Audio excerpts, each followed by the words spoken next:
YouTube पे काफी सारी वीडियो देखी और देखने के बाद ऐसा लगा कि यार ये काम बहुत आसान है। तार ले आएंगे किसी कबाड़ी वाले से और बस तार छिलेंगे और पैसे अच्छे से बना लेंगे। तो भाई गलतफहमी में बिल्कुल ना जिए, ये सब फ्रॉड चीजें हैं। YouTube से जो इन्फ्लुएंस होकर के काम करते हैं, तुरंत के तुरंत सपने देखते हैं ना, उनके सपने ऐसे मानो बिल्कुल जैसे रेत के घर बने हुए होते हैं। तो मैं आपका दोस्त रिजवान सैफी, आज मैं आपको थोड़ा सा गाइड करूंगा किस तरीके से देखना है, किस तरीके से समझना है, कैसे इस पे वर्क करना है, कैसे इसको समझा जाता है, कैसे इसकी मार्केट समझी जाती है। तो चलते हैं आज के टाइटल में कि स्क्रैप का काम हम कैसे शुरू करें और माल को अच्छी जो परख है, अच्छी जो तरीका है इसके समझने का, रिकवरी समझने का, प्राइजिंग निकालने का, कहां से लेने का, मैं आपको बताता हूं। अगर आप चैनल पे नए हैं तो चैनल को सब्सक्राइब करें, फॉलो करें, लाइक करें, शेयर करें। शेयर तो खैर आप लोग क्या करते हो, करते तो हो नहीं, क्योंकि आपको लगता है यार ये मेरा आइडिया किसी को चला गया तो मेरा धंधा चौपट हो जाएगा। भाई ऐसा कुछ नहीं है, नसीब का भी कुछ अपना काम होता है।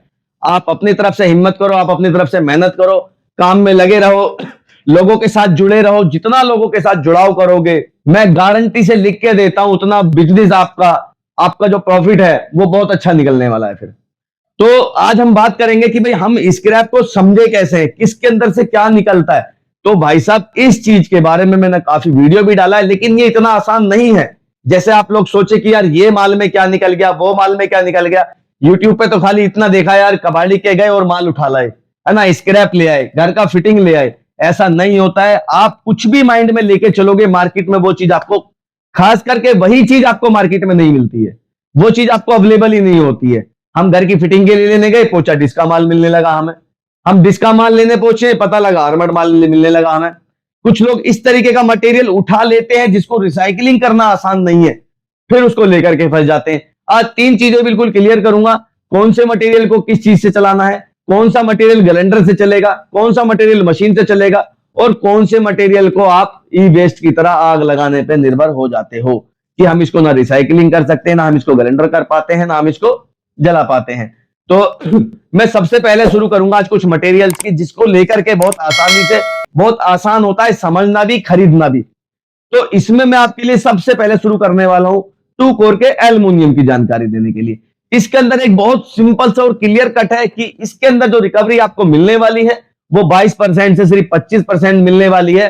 ऑल इंडिया घूमिए आइए, आप ऑल इंडिया घूमते रहिए। ये 2 कोर का जो होता है विदाउट आर्मर्ड का, इसके अंदर 22 से 25%, इससे ऊपर कभी नहीं मिलेगा। तो बिल्कुल माइंड में क्लियर लॉक कर लीजिए, नोट पैड पे लिख लीजिए कि भाई ये चीज रिकवरी 100% है, फिक्स है, और ये इससे ज्यादा कुछ नहीं होगा। बात करेंगे बेचने की, इसको बेचना कैसे, ये मैं आपको आगे वीडियो में बताऊंगा किस तरीके से बेचना है इसको। अब ऐसा ही कुछ मटेरियल आ जाता है गाड़ियों का, इसके अंदर भी एक रिकवरी होती है फिक्स, उसमें कोई कम ज्यादा नहीं कर सकता। ये भी कुछ इस तरह के मटेरियल होता है। जैसे अगर हम 2 व्हीलर की बाइक की बात करें तो आप 40% पे परचेज कर सकते हो। नॉर्मल गाड़ियों की 4 व्हीलर की बात करें तो आप 50% पे परचेज कर सकते हो। आप अगर लग्जरी की बात करें तो 60% पे परचेज कर सकते हो। तो गाड़ियों का भी एक फिक्स हो जाता है। उसके बाद आ जाता है कुछ ये इंटरनेट का वायर, ये जो इंटरनेट कनेक्टिविटी के लिए होता है जिसमें 8 तार का, इसको सी कैट भी बोल देते हैं। इसकी भी लगभग एक रिकवरी फिक्स है, इसके अंदर इससे ज्यादा कुछ नहीं निकलता कि ये आप इंडिया में किसी भी कोने से खरीदिए, रिकवरी फिक्स होगी।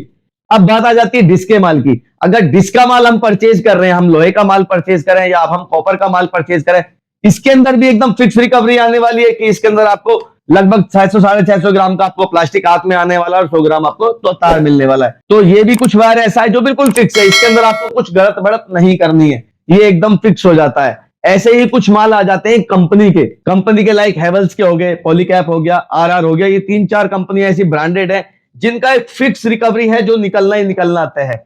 इसके अलावा जितने भी वायर हैं घर की फिटिंग में, कोई फिक्स नहीं है कि उसके अंदर निकलेगा क्या, किस माल के अंदर क्या निकलना है, कोई गारंटी नहीं है, कोई लेबल लगा नहीं होता। हैवेल्स का कोई आइटम परचेज करना है और हैवेल्स का सेम टू कॉपी बिल्कुल कोई अदर ब्रांडेड मिल रहा है, लेकिन प्राइसिंग बहुत लो है। हम सोचते हैं यार है तो चीज सेम एकदम, लेकिन भाई साहब ऐसा नहीं है। एक ब्रांड होती है, उसका लेवल होता है, उसकी एक अपनी क्वालिटी के उनके अपने पैरामीटर होते हैं कि वो उस चीज से हटके काम नहीं करते। आप माल परचेज करें या ना करें, लेकिन उनकी क्वालिटी जो को तो आपको मिलेगी, ऑल ओवर इंडिया मिलेगी। ये जो कॉपी वाले जो लोग होते हैं, कॉपी पेस्ट करके जो चीजें निकालते हैं, उनकी वैरायटी में और ब्रांड की वैरायटी में, दोनों ही चीजों में अंतर समझे, हमेशा समझे। यहां आपको धोखाधड़ी नहीं मिलती, लोकल कंपनी में आपको धोखाधड़ी बहुत ज्यादा मिलती है। क्योंकि वहां माल अपने हिसाब से नहीं आपके हिसाब से लगाया जाता है। आपको कितना सस्ता आपको माल चाहिए उस हिसाब से माल तैयार किया जाता है, तो रिकवरी की कोई गारंटी नहीं मिलती। अब बात इसी तरह हैवेल्स की करते हैं, आरआर की करें, पॉलीकैब की करें, तो इनकी अपना एक क्वालिटी बेस है। क्वालिटी को इस तरीके से मेंटेन करके रखा हुआ होता है कि उनको कस्टमर की डिमांड से फर्क नहीं पड़ता, उनको अपनी क्वालिटी रखनी है। मतलब अगर उनके वायर को आप लेकर के यूज में ले रहे हैं, घरेलू फिटिंग में यूज में ले रहे हैं कि भाई 10-20 साल की इसकी लाइफ है, तो है वो 100% है, क्योंकि वो क्वालिटी बेस्ड। तो ये चीजों की रिकवरी बिल्कुल एकदम फिक्स हो जाती है। इसी तरह इलेक्ट्रिक में भी मिंडा वगैरह की कुछ कंपनियां ये फिक्स वायरिंग बनाती है, ये भी इस क्वालिटी के साथ कॉम्प्रोमाइज नहीं करती। इसी तरीके से अब हम जब मार्केट में निकलेंगे, हमने किसी मार्केट में गए और हमें पता लग रहा है यार बोरों के अंदर माल भरा हुआ है, सारा मिक्स में है, फिक्स है, कोई गारंटी नहीं है भाई। वो उस तरीके से बनाया जाता है, लगाया जाता है, रखा जाता है कि आपको कंफ्यूज हो कि यार इसमें 1.5 mm ज्यादा है या 2.5 mm ज्यादा है। तो हमेशा माल को खुली आंखों से देखें, खुली आंखों से लें। ऐसा नहीं कि भाई हमने दड़े का माल उठाना है एल्युमिनियम का, तो उसमें हमारे पास डिस्क का माल आ गया, डिस्क के साथ हम कुछ और उठा रहे हैं। तो माल की एक वैरायटी बना ले, माल की एक कैलकुलेशन बना ले, उसके हिसाब से माल परचेजिंग की तरफ उठे। मेरे आज भी बहुत सारे लोग और बहुत सारे दोस्त मेरे ऐसे हैं जिनको माल का ये पता ही नहीं कि लेना किस रेट में होता है या इसको रिसाइकलिंग कैसे करना है। तो मेरे दिए हुए नंबर से मुझसे संपर्क कर सकते हैं, मेरे से जानकारी ले सकते हैं। हर मटेरियल के लिए एक अलग अपने पास मशीन मिलती है। जैसे अगर मैं बात करूं 2 कोर एल्युमिनियम के लिए, तो अपने पास सबसे बेस्ट ये 23 मॉडल होता है। मैं यहाँ मशीन की एडवर्टाइजमेंट बिल्कुल नहीं कर रहा हूं, मैं आपको एक तरीका बता रहा हूं कि भाई जैसे कि हम कुछ मटेरियल परचेज करते हैं तो रिसाइकलिंग करने के लिए अच्छी चीजें कहां होती हैं। तो अपना BS23 मॉडल है, ये बहुत अच्छा बेस्ट काम करता है, लेकिन ये हर माल पे काम नहीं करता है। इसी तरीके से अपना BS11 हो जाता है, ये सभी तरह पे काम करता है, लेकिन जैसे कि 2 कोर का माल हो गया, इस पे ये अच्छे से काम नहीं करता है।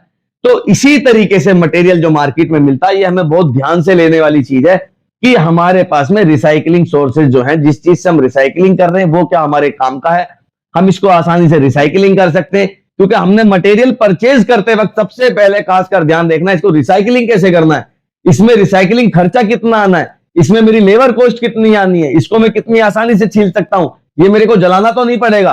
पता लगा माल परचेज कर लाए, उसके बाद ना तो मशीन से छिल रहा है ना ये हाथ से छिल रहा है, और फिर घर में लेके बैठे हैं इसको।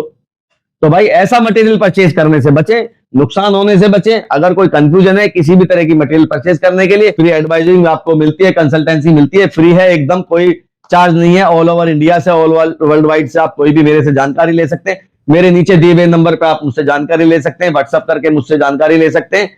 तो अगली वीडियो में फिर से कुछ आपके लिए टॉपिक लेकर के आता हूं, तब तक चाहता हूं इजाजत आप लोगों से। शुक्रिया, धन्यवाद, जय हिंद।